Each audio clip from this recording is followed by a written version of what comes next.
was that they were connected by blood. There was some kind of family relationship there, and that both of them had these miraculous births, one to someone who was far too old to give birth, and one to someone who had never even been with a man. So like to the innocent and the aged, God created a miracle. And that God revealed to Mary, your cousin or your relative Elizabeth is also pregnant. And it seems to indicate that Mary wouldn't have known that yet. And so when Mary gets up and she goes to be with Elizabeth, and I feel like there was this really special time they would have had together, because both of them had a very unusual situation. Both of them were going to give birth to boys that were going to change the world, that had a huge kind of purpose and plan of God. So we're going to talk a little bit about that today, but I wanted to look at a subject that I don't feel like in the years I've been here we've really looked at very much, angels.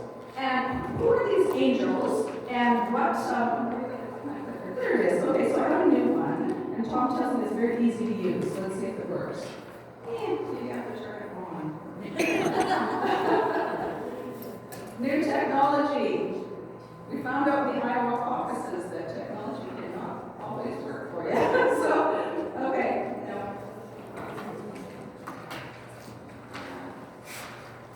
Oh, maybe this is on. Let's try this. Let's see if that works. Ah, it works. Okay, we've done that. All right, angels. So take a look at that picture, which is a painting someone did of the angelic world. What is wrong with that picture? Some of you will identify that there is something wrong with the way the angels are depicted in that picture. Anybody have some ideas? What's one thing that's wrong? Age difference. Okay, well you've got these little baby angels, and you've got these older angels. This little cherubic kind of idea. What else is wrong with that picture? Angels. In Scripture, the angels all have wings. Actually, no. The only angels that have wings are the cherubim and the seraphim and those sort of interesting visions that the prophets had. How do angels most usually, actually, in all of these times in the Bible where the angels showed up in bodily form, what did they look like? Anybody know? Man. They look like men. Did they have wings? No, they just looked like an ordinary man, except often they were dressed in some sort of white garment. Sometimes they were sort of radiating light, like the angel that showed up to Zechariah when he went to pray. It was obviously not just an ordinary man. It was something about this, but he looked like a man. So anytime angels showed up, they looked like men, and they didn't have wings, and they didn't fly about with harps, and they didn't look like little babies, right? So we get these misconceptions about angels that are kind of sometimes taking one verse and extrapolating that into a whole theology, or just some sort of modern myths and things about fables, or about angels. So the truth about angels, we're going to look at a few scriptures, and I might ask you to look different ones to look them up and read them out for us, if I'm not fast enough. So they're called heavenly hosts, or heaven's armies, or principalities and powers. The Bible refers to this unseen world of spirit beings, and they are mentioned actually more than 300 times in Scripture, and half of those are in the New Testament. So I figured maybe we should learn a little about who are these angels, because they show up a lot in the New Testament as well as the Old Testament. So angelos, where we get the word angel, that's a Greek word, actually means messenger. And they were ministering spirits or servants who work on behalf of us. They are sent by God to be his messenger or to perform other tasks, and usually for our benefit. So if anyone has Hebrews 1:14, I'm going to read just that section. And if anyone's got a big, strong voice and wants to read that out, if not, I will get to it. Hebrews 1:14. Okay. And it says, therefore, angels are only servants, spirits sent to care for people who will inherit salvation. So, angels, ministering servants sent on our behalf from God. Okay. They are invisible. Because they're spirit, they're not made of matter, they're not made of flesh, they don't have bodies, they are invisible, but they can show up in human form. We are spirit and flesh. We're both. We have a physical body made of matter on this earth, but we are also spirit. And it's because we're spirit, as we're sort of like the angels, that in Genesis 19, is when the angels showed up to Abraham. No, it's not. Genesis 19, the angels showed up to Abraham earlier. I believe Genesis 19. Yes, they did show up to Abraham, and this is where they're talking about, they went to Sodom and Gomorrah. And if you recall, some nasty business happened there, but they looked just like men. And they came to visit Lot in Sodom in Genesis chapter 19. And they just looked like men, but they were sent with a message, and that message was, God's going to bring judgment, you better get out of here, right? And then, of course, the men of Sodom wanted to mess with them, and it became a big mess, but they didn't look like some kind of god-like being, they just looked like ordinary men. In 2 Kings 6, that's the passage where Elisha, the prophet, the king of the Arameans, who's getting very frustrated that God keeps telling Elisha all of his secret battle plans that he relates to the king, sends his entire army, but he sends a big force, military force, to capture this one little prophet guy, right? So obviously a little bit worried about Elisha. So he sends this military force, and Elisha has a servant Gehazi, and Gehazi looks up, he sees in the morning this military force with the horses and chariots, surrounding them, and he's terrified, and Elijah asks God to open his eyes. And if you recall, he opens his eyes, and he sees this army that he hadn't seen, and it was God's army, it was an angel army, and he saw chariots, and he saw the protection that God had in place that he couldn't see before, until God kind of opened his spiritual eyes. And I think, so angels are often sent to protect God's people, but we don't know they're there. We don't see them there unless, for some reason, God opens our eyes to that fact. Years ago, when my kids were just little, Tom was associate pastor in Delta, and in Delta, Surrey. In the 90s, there was just some weird stuff going on with satanic cults and just some weird kind of things happening in Surrey at the time. We had a counselor on staff at our church who would counsel people coming out of these kind of cults. Well, because of that, we became a bit of a target, our church did, for some satanic kind of nasty people, and some things started happening. Weird things started happening. We started getting letters that they were, death threats against our pastors. We started getting letters about they knew what time when our kids went to preschool, and there were threats of kidnapping. And you didn't know what was crazy talk and what was real, but it was because of a lot of fear, obviously. And I'm just this young mom, and we just come to Winnipeg, and I'm like, what is going on? And we're getting death threats, and we're getting these threats against our kids, and there was other weird stuff happening in the congregation. And I remember going to the scripture and just saying, God, I don't know what to do about this. I don't know about spiritual warfare. I haven't read all the books on that, and I don't know how to handle this. And God took me to two passages. And one was in Ephesians, where it talks about the spiritual armor, and where it says the shield of faith, which quenches the fiery darts of Satan. And God said so clearly to me, he can't touch you. He can just make you afraid and doubt me. He said, as long as you believe, you can quench those darts of doubt that I will protect you. And the second was, the angels of the Lord, is from Psalms, encamp around the righteous and deliver them. Now, we were living in a rental house that first year we were there in Surrey, and I knew it was surrounded by all of these really tall trees. So in the backyard, it had it was very kind of isolated, surrounded by these tall trees, and it was like flimsy doors, like big windows that I was very afraid in that house. I felt like it would be so easy for somebody to break into this house. And it was a rental, so there was only so much we could do, right? We had the things on the windows, but and Tom that year was away a lot. He was doing some other business for the convention, and he was away a lot. And so there's a lot of times it was me alone with the kids in this house where it was really, really dark in behind with all these tall trees. And when God gave me that verse, the angels of the Lord encamp around the righteous, I tell you, no other time in my life have I felt almost physically like I could see angels around the perimeter of my property. Like it was just this incredible peace, and I just like literally felt like I had this angel army around my property. Well, we were there, we only lived in that house for a year. Nothing had happened to us. The threats, that woman, actually, we found out who was kind of making the threats, and she ended up moving away. We never heard from her again.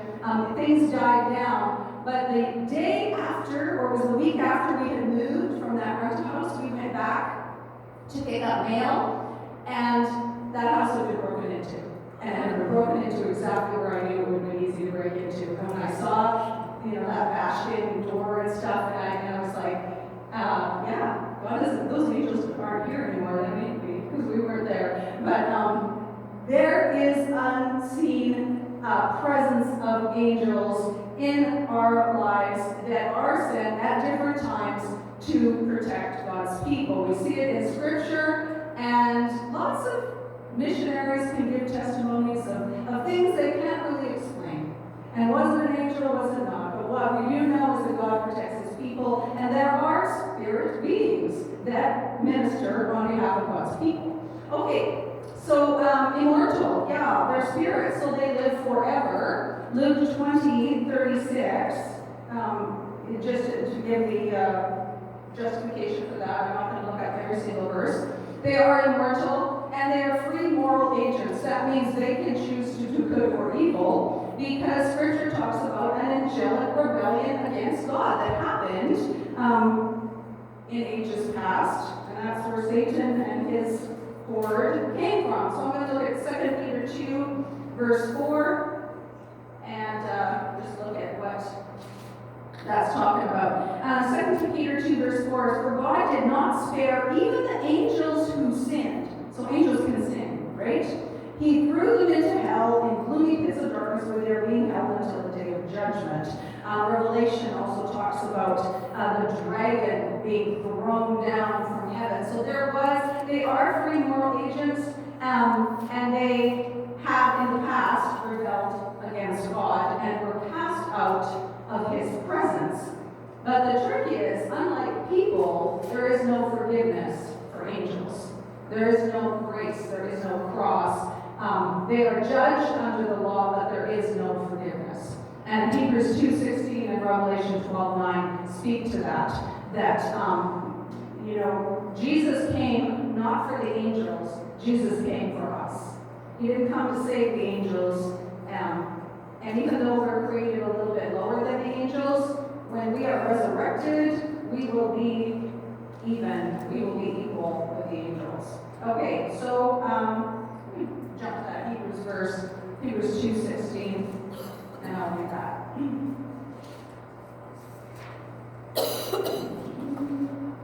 We also know that the Son, talking about Jesus, did not come to help angels. He came to help the descendants of Abraham, and basically God's people. Okay? So, angels, free moral agents, immortal, invisible, but they are not omniscient, they are not omnipotent, they do not have all the power of God or the knowledge of God. The Bible talks about numbers.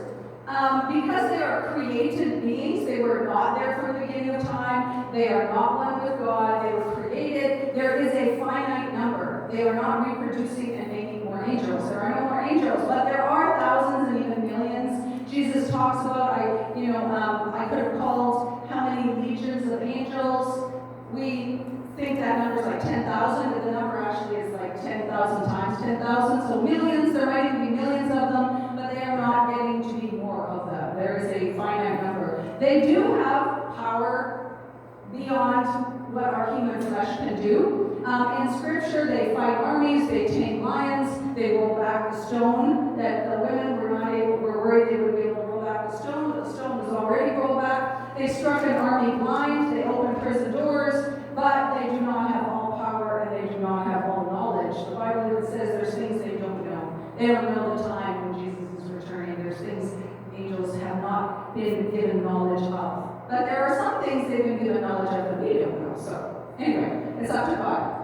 And the Bible seems to say there's a bit of a hierarchy. And during the time between the last prophet of the Old Testament, Malachi, and the New Testament, there was a lot of crazy theories that came up about angels, and people like to try to find some special hierarchies and special powers, and this idea of a guardian angel, which is really there's one verse where Jesus talks about the angel, children's angels that see the face of the Father, which is a very obscure verse, and you really cannot build a whole theology that we all have a little guardian angel following us around from that one little verse. But some weird ideas about angels sprung up in that what they call intertestamental period, that time between the Old and the New Testament, which really is not supported in the Bible. But what we do know is there does seem to be some sort of hierarchy, because the angel Michael, there's only two referred to by name, Michael and Gabriel, and he is called archangel, he's called chief prince,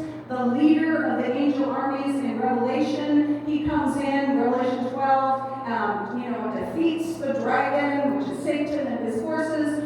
And Michael is always seen as the protector of God's people. Michael shows up in the book of Daniel as well, and Daniel's praying, and God says, I sent my answer as soon as you prayed, but he sent Michael to deliver this answer, but Michael was detained doing battle, fighting against these principalities and power. So Michael's the one who defends God's people, and it seems like has some sort of authority over other angels. And then there's Gabriel, and he's only mentioned 4 times, 2 in the book of Daniel, and then in announcing the birth of Jesus, announcing the birth of John. And in Daniel, he speaks to when the Messiah will come. So Gabriel, that is. So Gabriel gets this special role of delivering this important news that is pivotal to God's plan for humanity.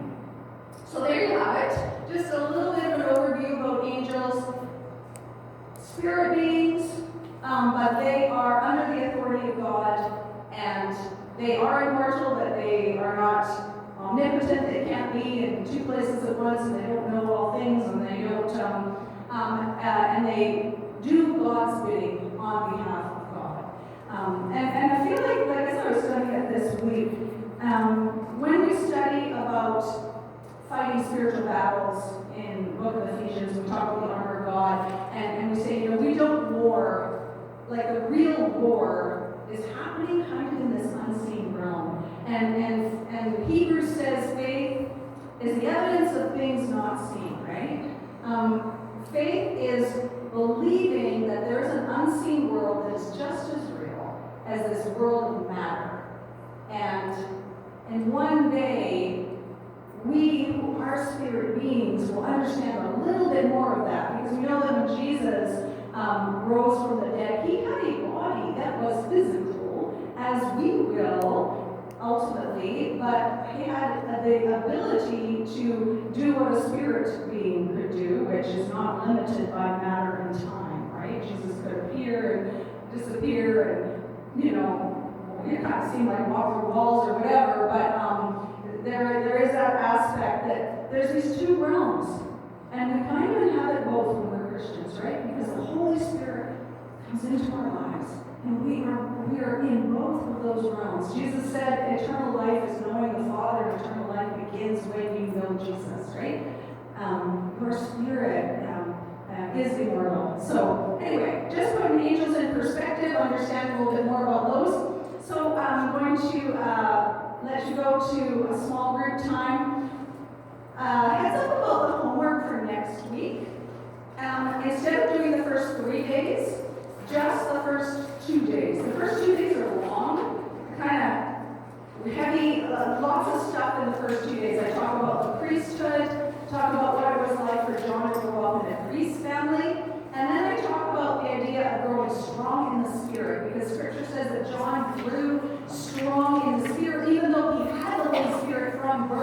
what does that mean to grow strong in the Spirit? So I do some teaching on the Holy Spirit, and there's quite a lot in day 2. So just do day 1 and day 2, and I try to send out an email to remind you of that, and then we'll worry about 3, 4, 5 the next week. Okay?